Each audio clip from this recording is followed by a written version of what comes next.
اللہ تعالی عنہ کی روایت موجود ہے جس کا مفہوم یہ ہے کہ 3 بندے آپ صلی اللہ علیہ وسلم کی ازواج مطہرات کے پاس آئے اور آپ صلی اللہ علیہ وسلم کی عبادت کے بارے میں پوچھا کہ آپ صلی اللہ علیہ وسلم کا روزانہ عبادت کا کیا معمول ہے. تو انہوں نے بتلایا کہ رات کو یہ کرتے ہیں، دن کو یہ کرتے ہیں. کأنہم تقالوہا، حدیث کے الفاظ ہیں کہ انہوں نے آپ صلی اللہ علیہ وسلم کی عبادت کو کم سمجھا کہ یہ تو کم عبادت ہے. پھر خود ہی دل میں بات کی کہ آپ صلی اللہ علیہ وسلم کو تو عبادت کی ضرورت نہیں ہے. اگر بیچ میں کچھ وقت بغیر عبادت کے گزر جاتا ہے تو کوئی بات نہیں، اس لیے کہ اللہ نے ان کے اگلے پچھلے گناہ معاف کر دیے، تو لہذا ان کو ضرورت نہیں ہے. ایک نے کہا میں کبھی شادی نہیں کروں گا، دوسرے نے کہا میں ہمیشہ روزے رکھوں گا، تیسرے نے کہا میں ہمیشہ رات کو عبادت کروں گا. اتنے میں آپ صلی اللہ علیہ وسلم تشریف لائے اور ان کے کلمات سن لیے.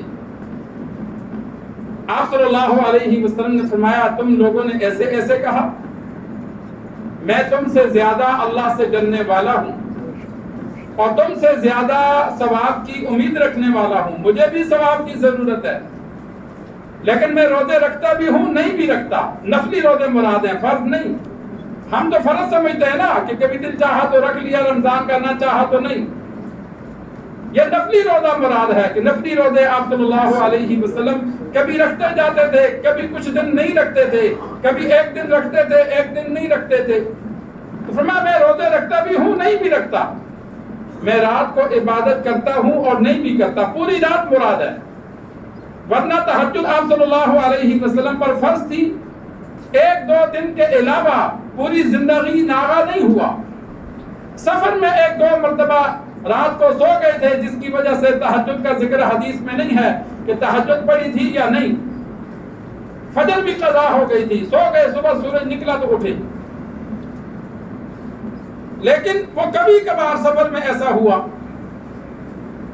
عام روٹین وائز آپ صلی اللہ علیہ وسلم کبھی اول حصہ میں عبادت کرتے، کبھی درمیان میں کرتے، کبھی فجر کی نماز سے پہلے اٹھ کر تہجد پڑھ کے پھر فجر پڑھتے. یہ تینوں طریقے حدیث میں موجود ہیں. ایک وقت متعین نہیں تھا کہ روزانہ 3 بجے ہی اٹھنا ہے. کبھی اول وقت میں پڑھ کے سو جاتے، کبھی درمیان میں پڑھتے، اٹھتے تہجد پڑھتے پھر سو جاتے، اور کبھی آخری وقت میں اٹھتے تہجد پڑھتے، پھر صبح کا وقت ہوتا تو نماز پڑھا کے پھر کر آتے. کبھی پوری رات عبادت کرتے، کبھی پوری رات نہیں کرتے تھے.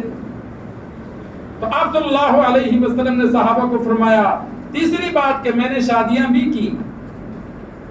فمن رغب عن سنتی فلیس منی، یہ میرا طریقہ ہے، جو میرے طریقے سے ہٹ کر چلے گا میرا اس سے کوئی تعلق نہیں. کسی عذر کی وجہ سے اگر بندہ پوری عمر شادی نہیں کرتا گناہگار نہیں ہے، لیکن عبادت سمجھ کے نہیں کرتا تو گناہگار ہے. اس لیے کہ عبادت وہ نہیں، عبادت شادی کرنا ہے، انبیاء کی سنت ہے. ہاں کسی عذر کی وجہ سے نہیں کرتا، جس طرح بڑے بڑے بعض علماء نے شادیاں نہیں کی.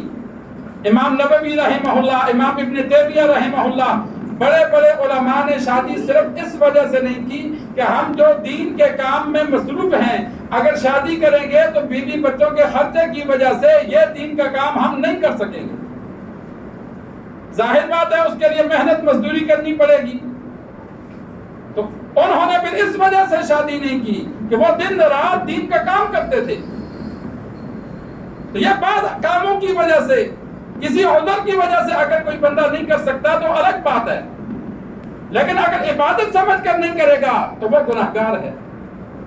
تو سرکار دو عالم صلی اللہ علیہ وسلم کے سنت عمل کو دیکھا جائے، آپ صلی اللہ علیہ وسلم نے جو طریقہ بتلایا، جیسے بتلایا، اللہ کی رضا کے لیے کیا جائے. 2 چیزیں ہیں عبادت کے قبول ہونے کی. ایک تو یہ کہ آپ صلی اللہ علیہ وسلم کی سنت کے مطابق کی جائے، اور دوسری اللہ کی رضا کے لیے کی جائے.